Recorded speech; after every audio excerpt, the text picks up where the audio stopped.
Olá a todas e todos que nos assistem na TV da Transparência.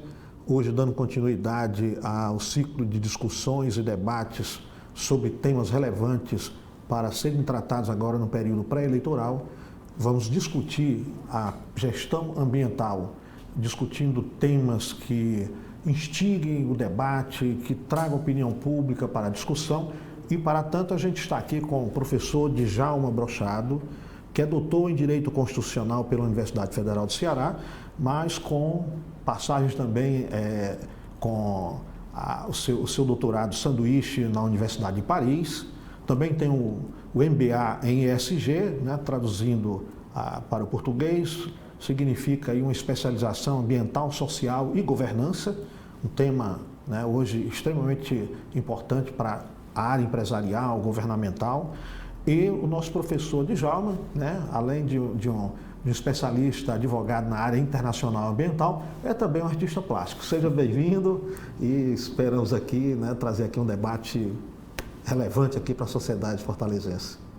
Obrigado, Clésio. Eu queria agradecer também o Edson Silva pelo convite e parabenizar pela iniciativa da TV da Transparência, que é importantíssimo discutir esse tipo de tema, ainda mais num momento como esse, né, para a eleição. Tá ótimo. Djalma, nós vamos começar, né, até para a gente perceber a importância da questão da mudança climática. Muitas vezes a gente pensa que isso se resume só à questão do aumento da temperatura, né? Vamos começar por aí, mas depois, ao longo do debate, a gente vai tentando mostrar aqui que vai para além disso, né? Vai para além da gente ter saudades da média de 28 graus, né? Estamos inaugurando aí uma média de Fortaleza de 31 graus. E eu pediria aqui o pessoal da mesa para trazer para a gente aí uma matéria tratando aqui, né? Ela se refere a agosto de 2021, né? Onde a gente já registrou aí um recorde de temperatura, mas o que está a mídia especializada na questão climática está trazendo que nós já vamos mergulhar em novos recordes, né? As previsões aí para dois estados como, né, ou cidade como Cuiabá, Teresina, né, a previsão é de um recorde aí, algo inclusive já que compromete a própria sobrevivência humana, né? A Europa está também passando por problemas gravíssimos em termos de aumento de temperatura. Ultimamente já está se criando aí um histórico de mortalidade, quer dizer, coisa gravíssima, né? Então estamos aí diante de algo, né, só por esse aspecto já extremamente importante, né? Assim, as minhas impressões, né, de quem olha assim uma perspectiva sociológica, é muita questão das doenças que advêm disto, né? A mortalidade, a morbidade, né? E aí eu pediria aí para você aí as suas impressões. É relevante mesmo esse problema na sua avaliação? Clésio, o tema meio ambiente, na verdade, ele vem discutido mais seriamente no plano internacional desde 1970, a gente pode dizer assim.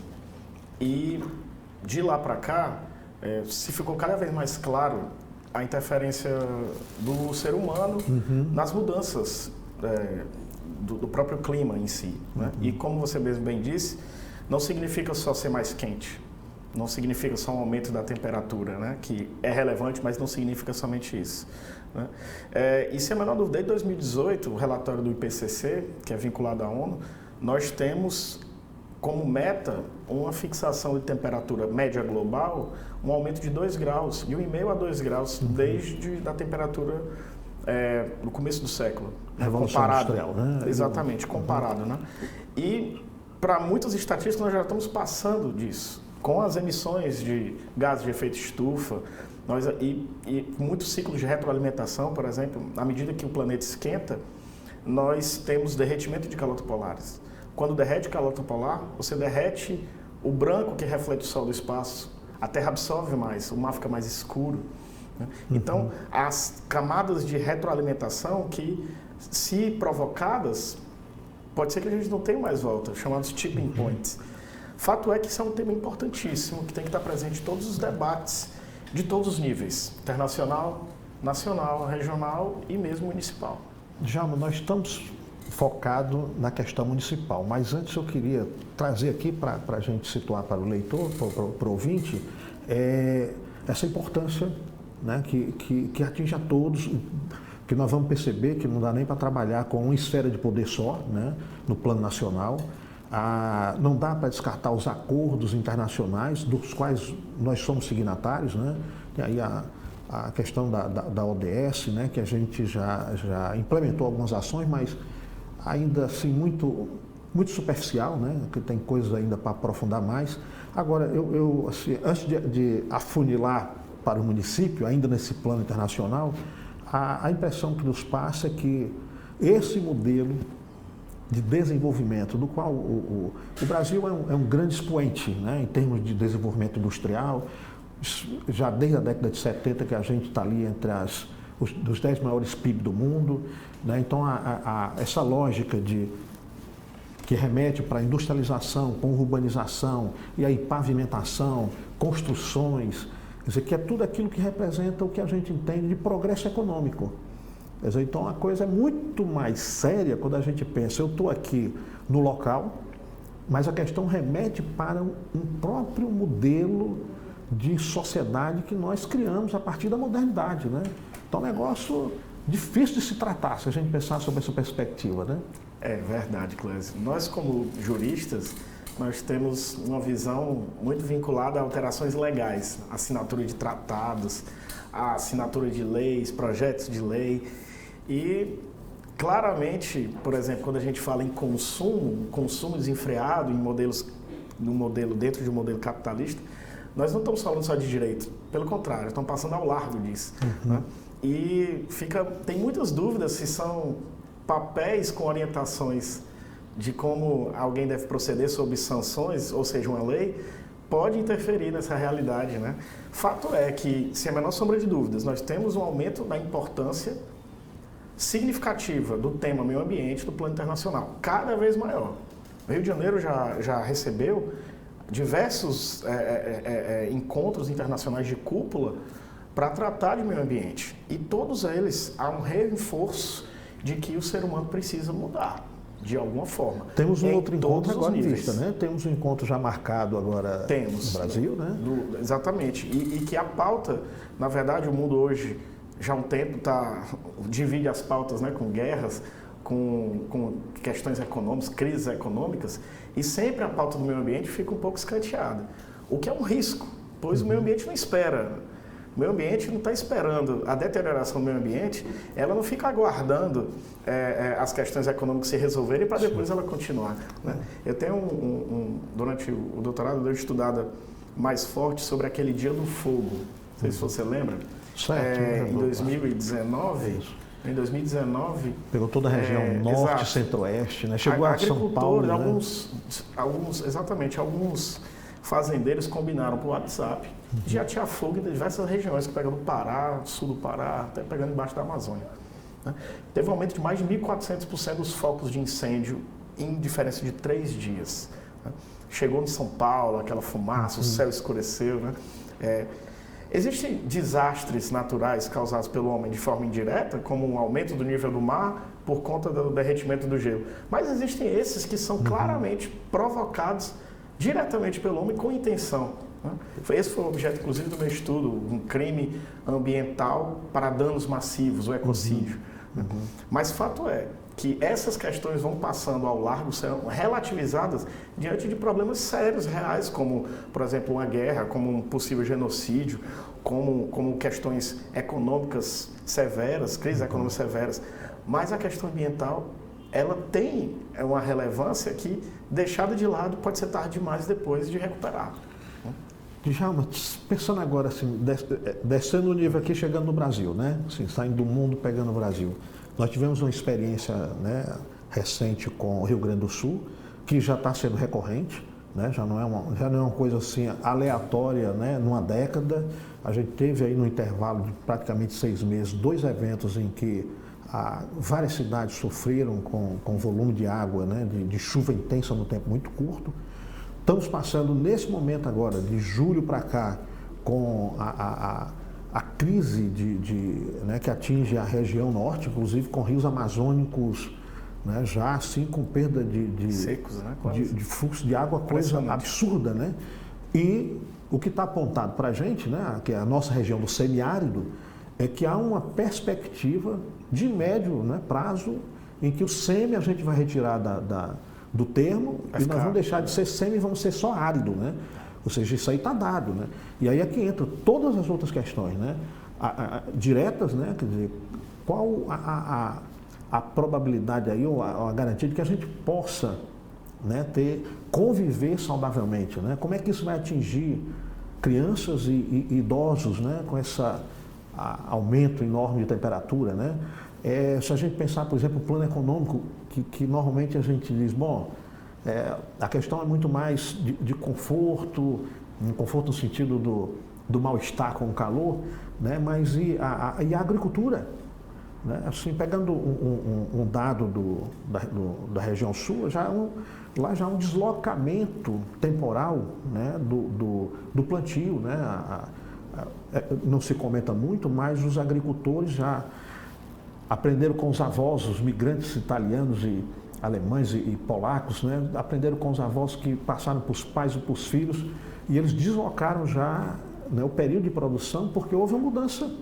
E aí se planta, no período que plantava antes, a colheita, ela não era uma colheita que compensava, né? Porque a perda era muito grande, né? Então a gente já vai tendo mudanças aí fortes em todo o país, né? Coisas diferentes, no sentido de muita chuva, no outro escassez, e a gente não tá fazendo um diálogo, né? Ou seja, a gente não tem um diálogo entre os estados, a gente não tem um diálogo entre os municípios, né? O que gera aí para a gente assim, uma perspectiva, né, de médio e longo prazo extremamente preocupante, né? Eu vejo isso assim. Minha preocupação, né, assim, para lhe ouvir um pouco, é que eu tenho assistido aos debates, e não só nosso, né, mas os debates nacionais no sentido dos candidatos, é que a gente está criando um nível de luta política em que o diálogo está ficando cada vez mais distante, difícil de ser feito. E se a gente tem um problema que depende das 3 esferas de poder, essa guerra, né? Porque a boa luta, você como advogado, né, é o defensor da boa luta, né? A luta do debate propositivo, mas quando ela entra nesse, né, que praticamente impede a convivência, que depois não permite mais você fazer pactos, né, para resolver problemas graves que atingem a todos, fica algo aí que a gente fica muito preocupado, né? As soluções ficam difíceis, né? Soluções ficam difíceis. A mudança climática antrópica, que é essa causada pelo homem, ela não escolhe vítima. Né? Então, por exemplo, temos países como Vanuatu, uma pequena ilha no Pacífico, que ela vai sumir completamente com pouco mais de elevação do nível do mar. Nós temos regiões com alto processo de desertificação, inclusive no Ceará nós temos. Você falou bem, em algumas regiões do Ceará podem ser os primeiros desertos do Brasil. Não sei se você sabe, o Brasil é o maior país do mundo em área ecúmeno. Quer dizer isso, é o maior país em área do mundo agricultável. O Brasil tem quase todas as suas áreas agricultáveis. Pode-se viver um ser humano lá. Porque a Rússia é enorme, mas metade é tundra, em cima inabitável. O Canadá moram só numa faixa quase fronteira com os Estados Unidos. A China também tem um deserto enorme de Gobi. O Brasil é o maior país do mundo, ou seja, nós somos, de certa maneira, privilegiados geograficamente. Nós temos o maior aquífero do mundo, Guarani. Nós temos a maior floresta do mundo. Então, a maior biodiversidade do mundo. Nós temos muitas questões favoráveis ambientalmente. Isso não quer dizer que o Brasil sofra menos. E você lembrou bem o Rio Grande do Sul. O Rio Grande do Sul, acaba que os trópicos são mais vulneráveis, né, do que o Equador para determinadas oscilações climáticas. Então, você vê no Rio de Janeiro, por exemplo, nós moramos em Fortaleza, mas aqui não tem uma temperatura de 41 graus, como a gente vê no Rio, no verão, de certa maneira simples. Né? O problema na Europa é pior, porque as construções não foram feitas para temperaturas de 41. As paredes são de pedra grande e talvez tenha um ar-condicionado, é mais fácil ter um aquecedor. Se aquecer demais, não tem o que fazer. Então, lá o índice, como você disse, o índice de mortalidade de pessoas mais idosas, mais vulneráveis, aumenta com ondas de calor cada vez mais comuns. Então, enchentes na Alemanha absurdas em 2022. Né? E, trazendo para o Brasil, fora a problema de desmatamentos, aqueles mais claros, o aumento de temperatura vai trazer, sem a menor sombra de dúvida, desequilíbrios. Essa é a questão importante. Não é só aumento da temperatura isolada, traz desequilíbrios climáticos. Né?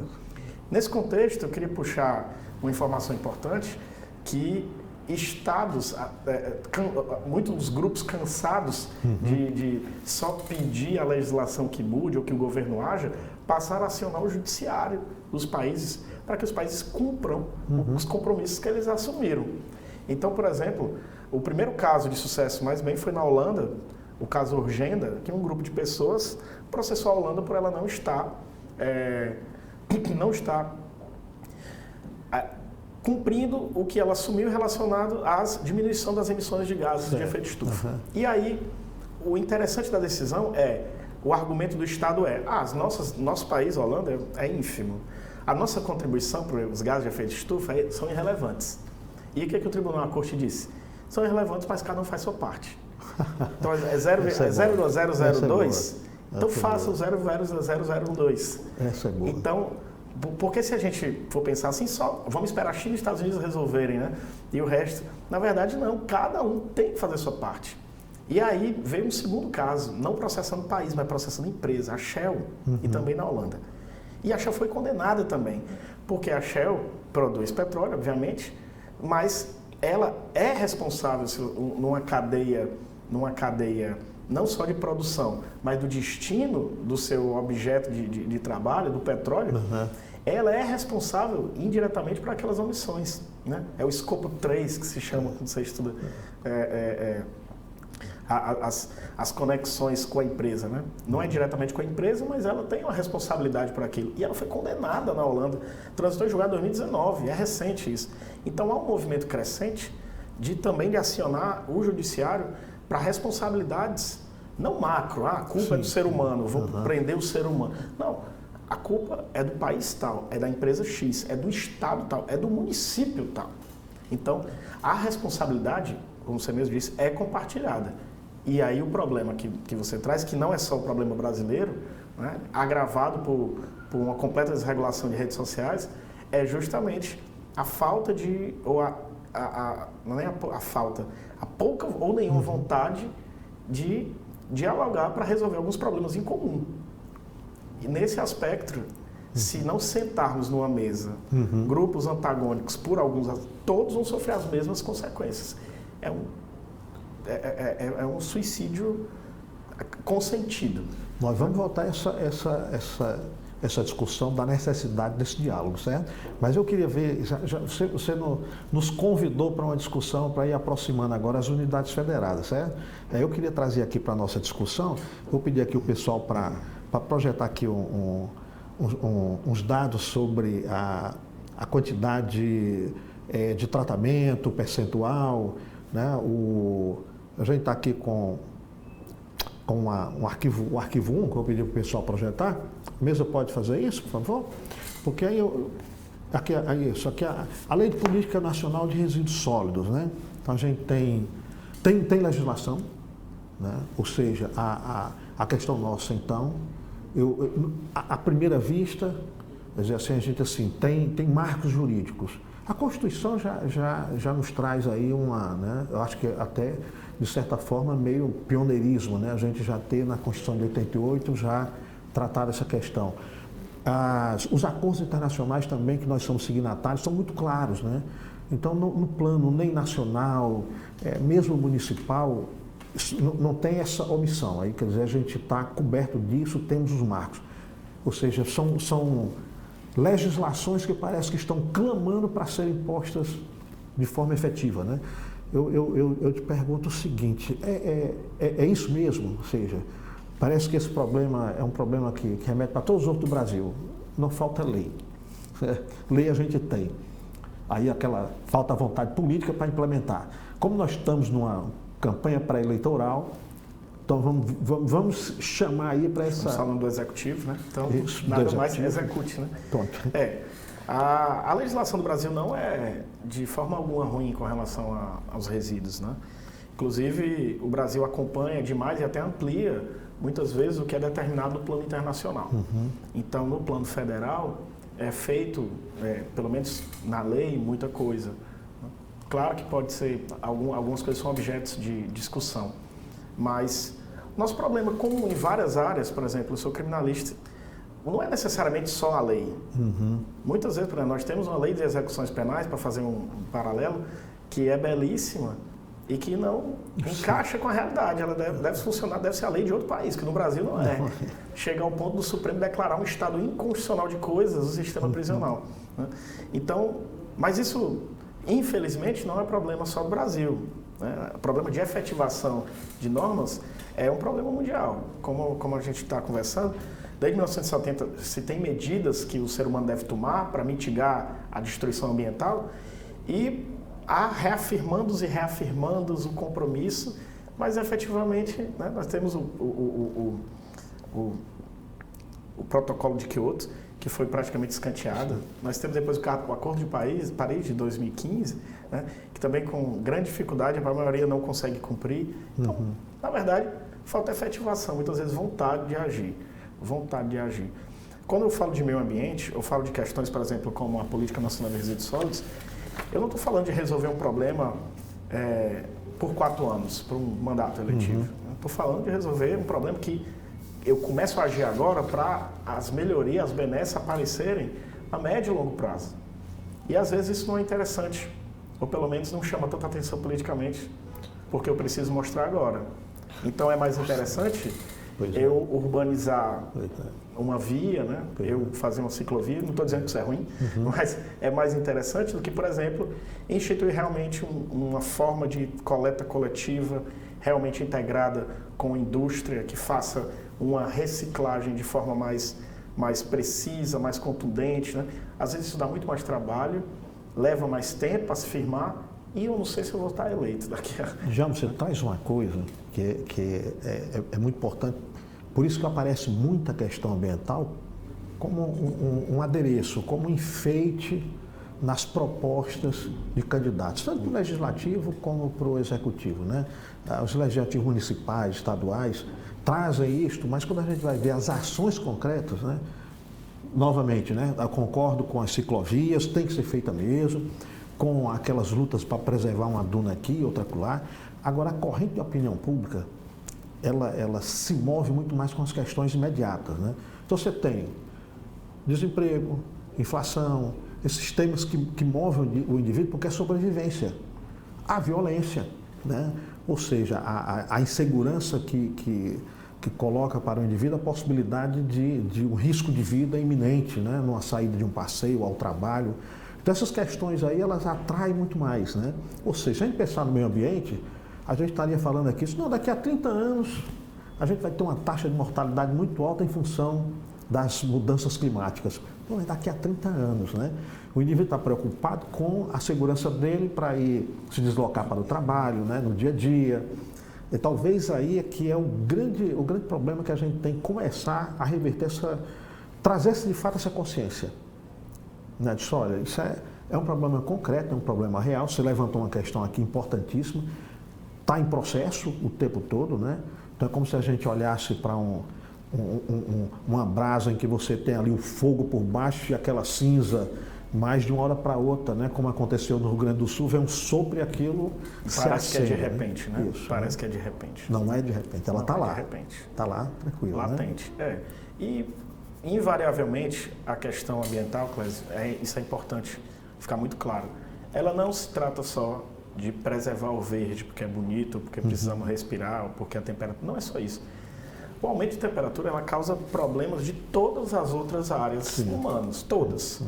Em países, por exemplo, onde essas mudanças climáticas estão mais sentidas, elas provocam discussões internas políticas, disputas políticas que levam a refugiados, e hoje a gente chama de refugiados ambientais ou deslocados ambientais. A professora Ana Carolina fez uma tese sobre isso na Universidade Federal do Ceará. Deslocados ambientais. Então, ou seja, você cria uma crise migratória por conta de que aquela área não é mais possível sobreviver. Né? As regiões do Ceará que sofrem processo de desertificação, há anos há esse processo, mas eles estão acelerados agora. Serão áreas que não serão inabitadas. Ninguém mora no deserto. Né? Então, sem dúvida, a questão ambiental ela precisa estar na ponta da observação, por mais que as medidas que a gente comece agora criem ou trazam uma resposta mais na frente, não seja perceptível imediatamente, mas se não for feitas, elas reverberarão em todas as outras áreas, inclusive segurança pública. Sim. Inclusive segurança pública, que óbvio que chama a atenção do nosso país, um dos países mais violentos do mundo, numa cidade das mais violentas do mundo, né? Então chama a atenção. Mas, sem a menor dúvida, tratar o meio ambiente como uma maquiagem, como muitos países fazem, né? Internacionalmente os discursos são lindos. É uma grife, né? São lindos os um discursos. bom candidato é aquele que diz que defende o meio ambiente, né? E o que é defender o meio ambiente? Né? O que significa defender o meio ambiente? Mas, no final das contas, ela precisa ser efetiva, porque o que veremos mais na frente é um agravamento de outras questões, inclusive econômicas, causadas por uma deterioração significativa do meio ambiente. Como eu disse, o Brasil é um país privilegiado nesse aspecto, mas não é imune. Não é imune. Também falou bem, a Amazônia, uma região que parecia imutável e ela hoje sofre processo de degradação severo. O Pantanal, há pouco tempo, tem notícias aí, né, de vários focos de incêndio, ali com incêndios naturais, com incêndios provocados. Fato é que nós perdendo determinados biomas, a chance de recrudescimento de um estilo de vida que a gente é acostumado, rapidamente é gigante. Sim. E aí depois não vai adiantar políticas públicas para reparar uma situação já irreversível. Não repara, né? Essa é a questão, é difícil dizer. Por isso que se fala hoje em dia, Clésio, tanto no plano internacional como nacional, eu tenho que tentar evitar que isso chegue, mas tenho também que preparar medidas de conviver com isso. Sim. Então, são medidas adaptativas.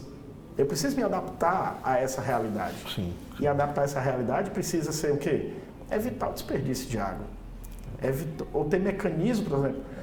Claro que a população, de forma geral, os domicílios, tem um alto consumo, mas muito porque são muitas as pessoas. Mas a parte industrial do Estado, né, a parte industrial, ela consome muito, a parte agrícola consome muito dos recursos naturais que, melhor adequados, né, são capazes de trazer uma certa sustentabilidade, tanto para os negócios. Não adianta nada eu esgotar os recursos aqui e quando acabar, o meu negócio vai fazer o quê? O que eu vou fazer com o meu negócio? Então, é importante ter em mente que a questão ambiental não é maquiagem. A questão ambiental é uma necessidade de se observar. Era para ser o primeiro tópico de qualquer discussão. Dada a relevância, ainda mais a gente vindo de um desastre no Rio Grande do Sul. Né?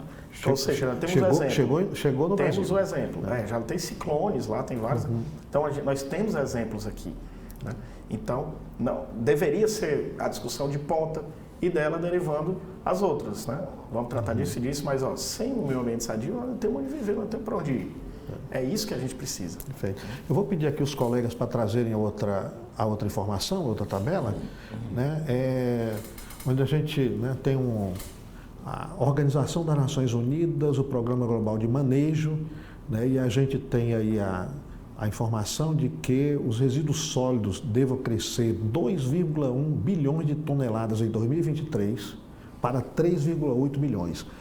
Quando a gente olha para esse dado, remete para a discussão que você vinha colocando, que é o processo de civilizatório que a gente tem está em curso, né? Ele não se alterou. Ou seja, continuamos produzindo mais lixo, né? Ou seja, não estamos trabalhando o contrário disso, né? E provavelmente também sinaliza que nós estamos muito longe do ideal de reciclagem, né? Pelo menos, bom, não vamos imaginar que a gente vai resolver o problema por aí, mas pelo menos para atenuar, né? Então, há um crescimento, né? E também um impacto disso em custos, né? Ou seja, os custos se elevam à medida em que a gente vai tendo também mais resíduos sólidos, né? Quer dizer, então o não atuar preventivamente também gera custo para o orçamento da União e dos estados e municípios, né? Não é isso? O consumo, na verdade, né? Se tem muito lixo, o lixo aumenta porque o consumo aumenta.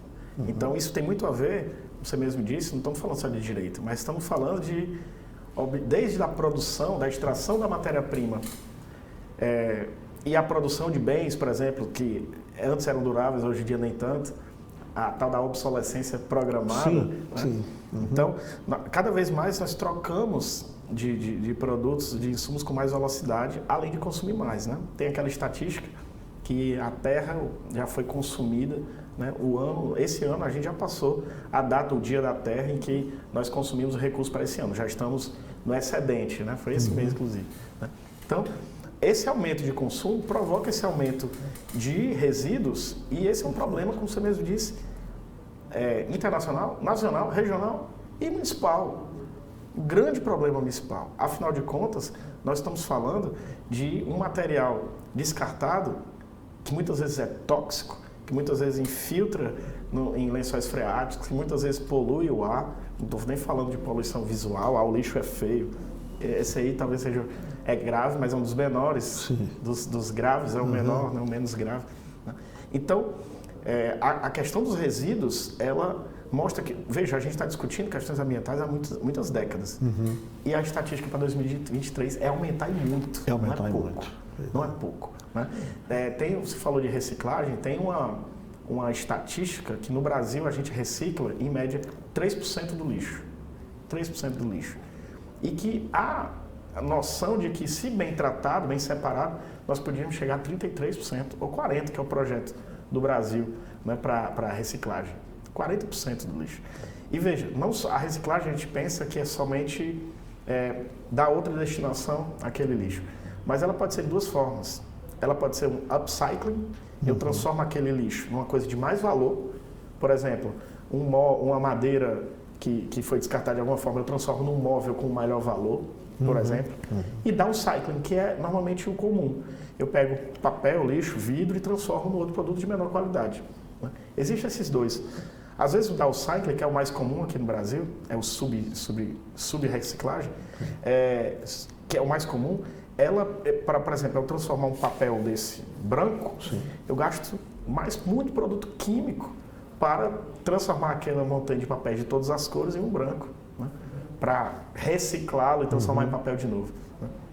Então, às vezes, só a reciclagem em si não basta. É necessário, primeiro, numa escala, não gastar, não consumir. Depois, se consumir, o mínimo possível. Otimizar. A gente usa inteligência artificial para fazer graça, né, para fazer meme, mas por que não inteligência artificial para otimizar por exemplo, como é que eu posso? Eu preciso produzir 100 copos desse, eu tenho esse recurso. Como é que eu quero gastar o mínimo possível de recursos para produzir esse copo? Isso vai baratear o preço, mesmo que não barateie, vou gastar menos recursos, né? Vou gastar menos para produzir esse copo. Porque queremos, quer não, tudo isso aqui é natureza, né? Tudo vem de algum canto. Tudo vem. Tudo a gente está cercado por coisas que vieram de algum canto. Mas se nós produzimos, porque veio de algum canto. Tudo veio de alguma matéria-prima. E dentro dessa escala, nós temos o reuso. O design de materiais. Quando eu desenho um material, por exemplo, um celular como esse, que a bateria não sai, que é a maioria hoje em dia, quando quebra, eu preciso jogar fora. Eu tenho que trocar o celular. Ou mesmo o design, o software do aplicativo, quando passa alguns anos, ele fica extremamente lento para que justamente eu troque o aparelho. E esse aqui vai para outro canto, é desmontado, algumas peças servem para repor, para consertar. Mas mesmo o processo de reciclagem, ele não é tão efetivo, não é a solução como a gente imagina. Né? E mesmo esse processo, que não é o que a gente imagina, pouco a gente vê, por exemplo, numa cidade como a nossa. Uma cidade grande, uma cidade importante para o Brasil, uma cidade geograficamente importante, e a gente não vê, por exemplo, nós conversamos sobre coleta seletiva, e se não depender individualmente de alguém ir, por exemplo, num shopping center e jogar os vidros no lugar de vidro, de jogar pilhas no lugar de pilha, de levar para uma farmácia e ter a sorte de achar uma farmácia que receba medicamentos vencidos, né? Elas vão tudo para onde? Para os lençóis freáticos. Vão tudo para... Né? A gente hoje consome, quando consome qualquer animal pescado no mar, é encontrado rastro de medicamento, de drogas. Aparelhos eletrônicos. Né? Exatamente. São encontrados rastros dos nossos lixos, dos nossos resíduos. Né? E a gente bebe água contaminada. Assim, claro, contaminada não fatal, mas de alguma forma tem. Então, é muito mais, numa cidade como a nossa, chega a impressionar o pouco interesse, né? Até o próximo tema ser uma educação ambiental que é muito carente ainda, né, de forma mais ampla na sociedade. Né? Deixa eu pedir aos colegas para trazer mais a informação. Né? Está aqui a sua preocupação, né? A questão da gestão dos resíduos. Aí eu acho interessante as imagens que a gente hoje tem aí espalhadas pela internet. Na internet. Mas aí é o que você coloca, né? Quando a gente vai em busca, né, a consciência já é complicada. Aí a gente está falando diretamente do poder público. E o poder público municipal. Né? É esse que nós estamos discutindo, que é coleta. Né? E aquele que está próximo, no território. Né? Ali aquele que está no bairro, que está né, no quarteirão, que está na rua, que está nas áreas de lazer. Né? Que você vai encontrar os mais conscientes sempre reclamando que anda com pequenos papeizinhos, coisa no bolso, porque não encontra onde colocar. Né? Assim, melhorou muito em algumas áreas, né? A gente tem a nossa beira-mar, ela já tem ali algumas coletas e tal, mas quando você sai, o diálogo, né, do poder público com a sociedade, com os condomínios, com as empresas, com as escolas, né, para fazer reciclagem, essa é uma questão aí que eu acho que deveria estar na pauta hoje, né? Sim. Deveria estar na pauta e trazer. Mas me parece que não se quer muito arriscar, dizer assim, eu não quero trazer trabalho para o meu eleitor. Né? O eleitor agora... Eu vou dizer que ele tem obrigações, né? Pois é, né? De separar o seu lixo, de colocar o seu lixo separado, os eletrônicos no lugar, né? O que é orgânico, o inorgânico, ter essa separação toda aí. Não, eu vou trazer esse trabalho e vou perder voto. Então passa também por uma coragem, né? Eu digo aí, de quem de fato se propõe a trabalhar para a comunidade em qualquer posição, legislativo ou executivo, mas que ele tenha coragem de trazer isso, porque isso é importante, é necessário. Né? E se a gente não trabalha esse diálogo, imaginar também que sem a participação aí do cidadão, né, dificilmente a gente vai conseguir ter resultado positivo. Né? Não vai acontecer. Só a sociedade per si não tem um movimento suficiente que exige uma coordenação. E quando falamos coordenação, falamos de órgãos públicos. Estamos falando de políticas públicas. Né? É frustrante você separar o lixo em casa, colocar lá embaixo no prédio e ser todos jogados no mesmo caminhão. Com um adesivo lá, né? Eco alguma coisa. É um pouco frustrante isso, né? Ah, mas você tinha que deixar o lixo em outro... Esse aqui é esse. A verdade é que nós temos em Fortaleza os ecopoints, por exemplo. Nós temos diversos pontos que oferecem algum suporte à reciclagem. Mas além de não ter uma cultura mais fixa, por exemplo, a gente está numa região de Fortaleza bastante habitada. Dificilmente é comum um prédio inteiro aqui deixar seus resíduos, por exemplo, separados para aqui no ecopoint que recebe determinado tipo de material. Né? É muito difícil isso. Né? Então, é um casamento dessa coordenação, tanto de ensinamento através de educação, como de oportunizar fisicamente que as pessoas possam dividir e, de repente, fazer uma coleta regular. Eu lembro bem essa questão de educação através de políticas públicas. Por exemplo, o tabagismo, né? O cigarro, mesmo o uso de cinto, né? Era uma coisa que, de repente, hoje em dia é muito difícil, é automático, todo mundo coloca o cinto, né? Ninguém fica pensando, o Estado quer me controlar, talvez um outro, tem um professor que diz, não, é a minha liberdade de não usar. Mas a questão a maioria da população hoje não questiona. Né? O tabagismo, né? Uma campanha gigante, né? É uma educação, uma certa educação. O Brasil hoje é um dos países que mais conseguiu reduzir o tabagismo. Você vai em outros países por aí, tem ainda uma tremenda dificuldade de diminuir, especialmente entre os jovens. Tudo isso não foi porque o brasileiro é diferente, foi por uma política pública bem feita de informação, né? Casada, claro, com políticas tributárias, né? Com desincentivos, né? Tributários, mas com certeza muito por conta de uma consciência construída a partir do Estado. Né? É a mesma coisa com relação à reciclagem, com relação aos resíduos. Né? O descarte de resíduos. Tem resíduos que não tem como, precisa de um lugar, né? Eles não têm como serem reciclados, precisa de um lugar. Ótimo. Então, esses são caminhados de forma diferente. Né? E aí, como você diz, para fazer esse tipo de coisa, eu preciso de políticas públicas, eu preciso de diálogo, sociedade e entre poderes. Eu preciso que uma repartição pública, ou mesmo um órgão do Poder Judiciário, um Tribunal de Justiça, eu preciso que um prédio como esse, que ele próprio faça. Né? É a velha máxima, né? Eu faço, eu não só falo, eu estou fazendo também. Então isso seria interessante. Você traz uma coisa, Djalma, que eu acho que é assim, importantíssimo, inclusive para a gente trazer mais para o público. Né? Nós criamos um consenso que mudou um hábito, que é um hábito dos indivíduos, o que é o tabagismo, né? E criamos de uma maneira forte, né? Que já tem algumas gerações que estão reproduzindo um comportamento anti-tabagista. Tem sempre, é normal que a gente tenha aí um grupo de pessoas que ainda continua com o hábito, mas cada vez sendo mais combatido. Você vê, por exemplo, é interessante como ninguém conhece a lei. A lei do hábito beber e dirigir, ela é muito conhecida. A lei anti-tabagismo ninguém conhece. Quem é que é multado? É o dono do estabelecimento? É o fumante? Se você levanta essa questão, as pessoas não têm o conhecimento. Automático, né? Hoje em dia você entra num restaurante, você sabe que não pode lá dentro. Não pode. E pronto. Ninguém questiona. Você não tem coragem disso. Se você tiver um hábito, você não tem coragem, né? Porque já internalizou, pelo menos, uma determinada cultura. Perfeito. Aí isso nos traz também a esperança de que se houver um compromisso forte, né, aí se a gente consegue estabelecer, esse consenso é possível ser gerado para mudar também um hábito, né? O hábito de lidar com o seu lixo. Né? É algo que você vai descartar, né? Então a gente, né, tem aquela coisa, isso não é mais o meu uso, eu não vou ter mais tirar proveito disso, eu vou descartar isso. Então, que saia do meu ambiente e fique longe das minhas vistas, né?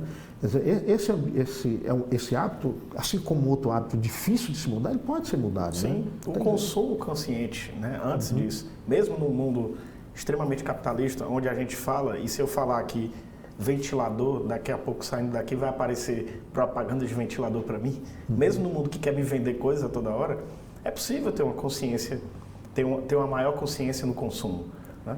Não comprar coisas desnecessárias e não, obviamente, no segundo passo, descartar à toa ou descartar de forma, né, sem preocupação para onde vai aquele resíduo. Então, eu não tenho a menor dúvida, você tem toda a razão. Alguém, por exemplo, que fale sobre esse tema de forma constante e uma vez estando nas mãos com a máquina pública, que efetivamente põe em prática, isso, pelo exemplo, traz uma reverberação muito maior do que simplesmente dispor numa lei que isso é proibido ou que deve ser assim, que a gente já tem. Vou pedir aos colegas para mudar novamente, nos trazer novamente um outro quadro para a gente... Aqui a reciclagem, né, que a gente já discutiu, né, que precisa ser dinamizada, né, e aí entra um papel importantíssimo E aqui a gente tem os dados, né? Esses dados é que eu queria salientar aqui, como é que nós andamos e como é possível, né? Por exemplo, você ter um poder público com uma certa eficiência, né? Tem a cidade de São José do Rio Preto, São Paulo, em primeiro lugar do ranking, né? O ranking ele é uma certa combinação, tem algumas variáveis que não estão aparecendo aqui, aqui estão as variáveis mais importantes, que é com o indicador de atendimento total de água, né? Então a gente tem aí São José do Rio Preto, 100% do município, né? O indicador de atendimento total de esgoto também um percentual muito elevado. E o tratamento posterior, porque também não adianta coletar e você deixar isso como provocando doenças e outras sequelas mais, né? Quando a gente desce lá para Fortaleza, Fortaleza vai para a posição 77 no ranking, de 100, aqui são os 100 maiores municípios por população, né? O último lugar está aqui, Macapá, com a população de 522 mil habitantes. Fortaleza fica muito abaixo de São Paulo. São Paulo com uma população muito mais elevada, né? Eu diria assim, nós não estamos, digamos assim, para o país como um todo tão mal, mas ainda tem um espaço para avançar enorme, né? Com relação a esse tema do atendimento da água, né? A gente ainda é baixo, né? Chegamos baixo em relação àqueles que estão lá no primeiro do ranking, né? Estamos aí com 76, mas o nosso problema ainda continua sendo o esgoto. Então a gente tem muita fossa séptica, né? Aí os bairros ainda não são atendidos. Tivemos aí, né, aí remetendo aí lá para os anos 80, 90, aí um impulso muito grande na coleta, sanear, né? Sanear, né? Aí foi um bom impulso que foi dado, mas as etapas seguintes, elas são muito lentas, né? A gente vai avançando muito lentamente. Então, tem um espaço ainda aí, que era essa disputa que eu acho que deveria a gente ter. Eu não sei se os prefeitos candidatos, só para te provocar aqui, né? Estou provocando você, mas provocando o candidato lá, viu? Os candidatos disputaram. Nós estamos com 60% de tratamento de esgoto. Porra, a minha meta no final da minha gestão é chegar a 80%. Né? Esse é o bom combate, né? Essa é a boa disputa, né? para que a gente possa, assim, inclusive, acompanhar e cobrar. Né? Cobrar e depois, olha, esse é o meu candidato, que disse que ia fazer isso e fez. Né? Desculpe ter interrompido, mas queria chamar a atenção para esse aspecto da disputa política em cima de coisa concreta. Né? Tem como avançar, tem como melhorar. Né? Não estamos colocando aqui que nós somos no cenário nacional, não estamos entre os piores, né? Macapá está numa situação complicadíssima, né? Mas ainda temos muito para avançar. Né? E aí é que é a cobrança que a gente tem que fazer, né? Falta disposição. Lamentavelmente estamos naquele discurso político que não constrói absolutamente nada, né? Cada vez o trazer a discussão para um determinado nível que não permite tratar desse tema. Eu espero ainda, assistindo aos debates, né, assistindo às propagandas eleitorais, que esse tema que a gente está trazendo, que ele apareça lá nesse discurso do político, né, porque os dados mostram que tem espaço para avançar. Né? Eu acho que é a sua impressão também, Clésio, mas essa estatística, né, ser 77º de 100, é completamente assustadora para mim. Numa cidade como Fortaleza, nós estamos falando de uma São Paulo, que é a 7ª. Se você estivesse falando de uma São Paulo, que é altamente espalhada, Fortaleza tem uma concentração de pessoas numa determinada área, que é uma das maiores cidades do Brasil, de volume de pessoas por metro quadrado. Uhum. Ou seja, é completamente viável melhorar esses números. O que leva a gente a perguntar, por que não é um pouquinho melhor? Por quê? Porque talvez não seja aqui nas ruas da Aldeota, nas ruas do Meireles. Talvez essa parcela aqui que não tem tratamento de esgoto, ou que não tem nem atendimento de esgoto, ou seja, não tem sequer a saída, o escoamento do esgoto. 55,95 tem, ou seja, tem 44 que não tem. Né? Ou seja, quase metade. O que deixa muito claro que para essa parcela da população que não tem, talvez isso seja uma prioridade, mas talvez sejam outras. E as campanhas se foquem nessas outras prioridades e não nessa. Quando, por exemplo, eu não quero saneamento, eu quero um hospital. Mas você está doente justamente porque não tem saneamento. Né? Eu quero um posto de saúde, mas você está procurando um posto que realmente não tem um tratamento de esgoto na sua região. Então, a gente volta para aquele argumento. A questão ambiental, ela tem que estar na ponta. Porque dela decorrem muitos e, em breve, todos os problemas que nós vamos passar como sociedade. Perfeito. Todos. Perfeito. Né? E esse dado aqui, para deixar bem claro, né, é que você traz aqui, diz, olha, eu tô falando de coleta de águas usadas, de esgoto, né, dos domicílios das residências. E aí, logo em seguida, você remete para a questão da saúde. Um setor extremamente caro, né, que compromete o orçamento da União, do Estado, sempre mais caro tratar que prevenir. Perfeito. Sempre mais caro. Perfeito. Apesar de que montar um hospital ou aumentar o número de ambulâncias chama mais atenção do que oferecer uma água completamente limpa, saindo da torneira. Né? É óbvio que isso é bom. É óbvio que há uma mínima política pública nesse sentido. Mas não é o foco. De repente, né, uma revisão desses objetivos pudessem melhorar outros índices que a gente às vezes não correlaciona imediatamente. Então aqui fica já um desafio posto para os candidatos, né? Senhores, se comprometam com o tratamento de esgoto da cidade de Fortaleza. É necessário e é preciso, né? Então vamos já deixar essa cobrança aqui no programa, né? Eu acho que os candidatos, e quando forem discutir a questão ambiental, que eles levem de forma séria, que eles entrem em contato com pessoas técnicas que realmente entendam do tema para propor, por exemplo, incluir nos seus projetos realmente propostas que venham a trazer melhoria, mesmo que não seja no seu mandato, que seja no próximo, mas que se iniciem agora. Porque, primeiro, o benefício vai perdurar muito mais tempo e você vai ser lembrado, porque você que começou, veio dali a ideia, né? E que se aproveitem também da estrutura que o Estado tem de pessoas altamente técnicas, trabalhando na administração. As pessoas que têm experiência, né, muitas vezes, elas têm boas ideias que merecem ser escutadas. Então, eu acho que fica o desafio, e um desafio positivo, de incluir o meio ambiente, não como uma mera retórica, porque é bonito falar do verde, né, mas que é crucial para a saúde da sociedade, para a saúde da nossa cidade. Queria que os colegas trouxessem mais um quadro para a gente discutir. Essa é uma questão, aí é uma questão de interesse meu, que é a questão ambiental e a inclusão social. Né? A gente tem, né, que aliás, lamentavelmente, se vê com olhares negativos, né, mas uma função hoje, né, essencial, que é o coletor de material reciclável. Né? Quer dizer, melhorar a qualidade de trabalho, está aí um espaço enorme para o município atuar, né? Qualificando, criando associações, motivando o surgimento de associações, dando apoio administrativo gerencial, né? Fazendo o vínculo das organizações públicas e privadas com as associações, com seus catadores, porque isso gera renda, né? Você gera trabalho, você gera renda, gera qualidade de vida se você der as condições ideais para esse tipo de trabalho, né? E a inclusão social, né? Um papel fundamental como meta e objetivo do município, né? E aqui a gente está falando aqui, bom, é importante que o Estado esteja presente, é importante que a União esteja presente, sem dúvida, mas aqui cai justamente no território, né?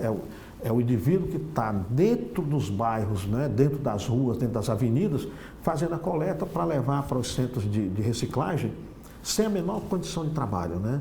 Às vezes levando uma carga, um peso enorme, né? Aí vem um adoecimento, né? É uma jornada de trabalho altíssima, né? Quer dizer, quando a gente poderia ter um planejamento, uma organização para regular melhor esse trabalho. E aí a inserção social pura, né? Você tirar o indivíduo da miséria e, a partir daquele trabalho, que é um trabalho difícil, mas você dá um mínimo de qualidade, de conforto para esse trabalho, aparelhar, né? É possível? Claro, tem experiências no mundo para isso, né?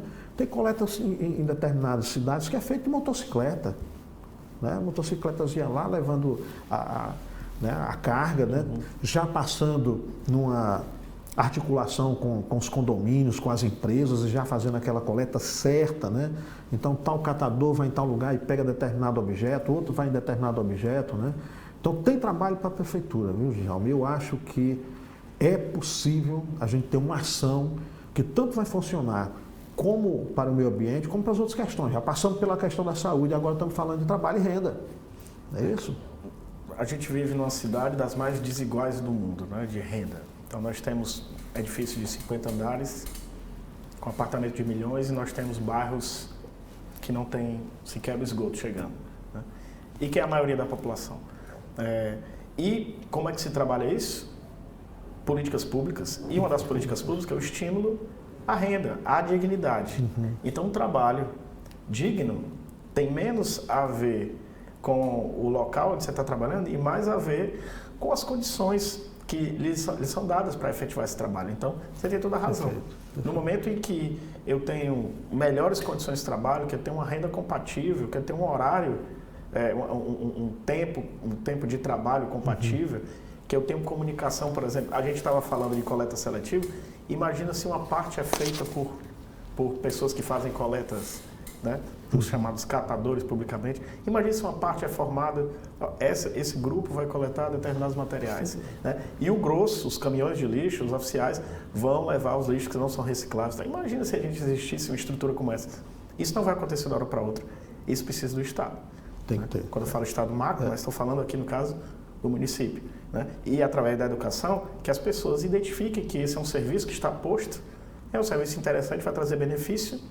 E aquelas pessoas que estão trabalhando vão ter renda, vão ter uma dignidade, vão trabalhar numa coisa importante para a sociedade, importante para a cidade.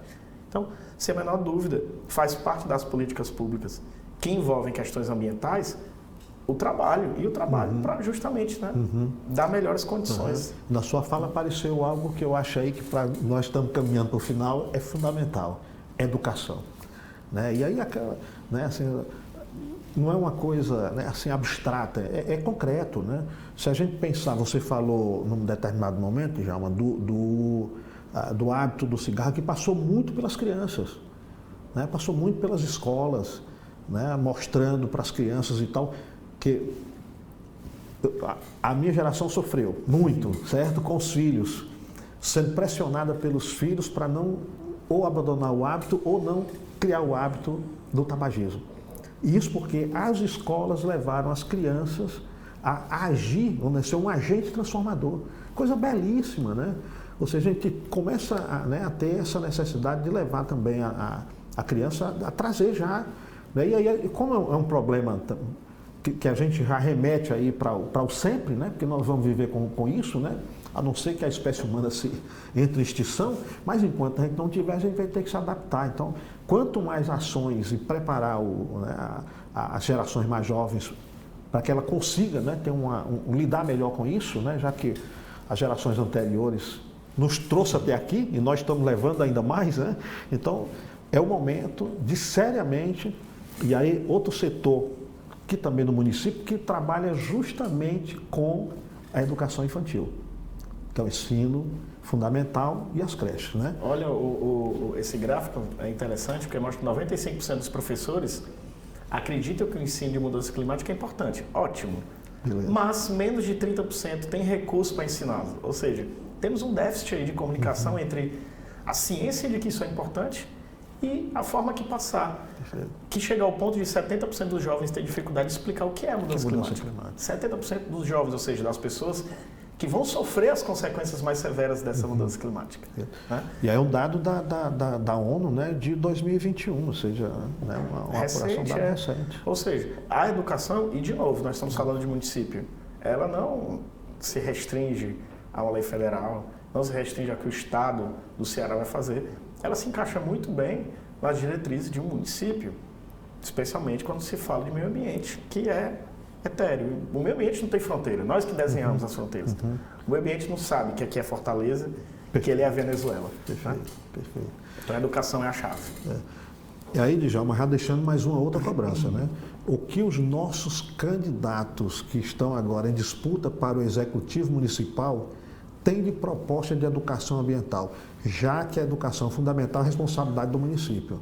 Fica aí o desafio posto para que isso venha dentro dos programas, venha dentro de um discurso plausível e efetivo, né? Aquela coisa fantasiosa que a gente, né, já apontou aqui. E aí, caminhando para o encerramento, né, queria aí as suas palavras aí, fica com você aí finalizar. Eu já fiz cobrança demais, certo? Deixar um espaço para você.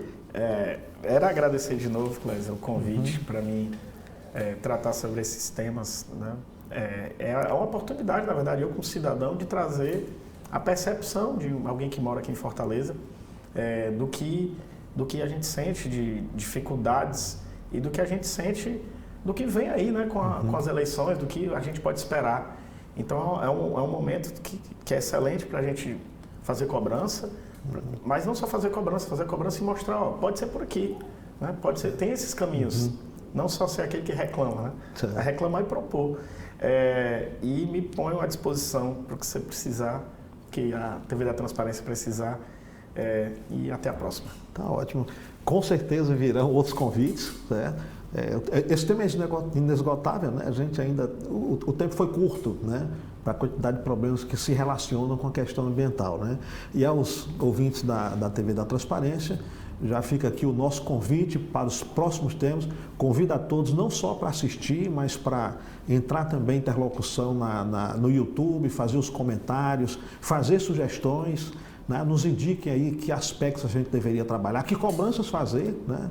E aguardo todos vocês aí assistindo esse nosso programa e os próximos que virão. Muito obrigado a todos. E mais uma vez, muito obrigado. Obrigado.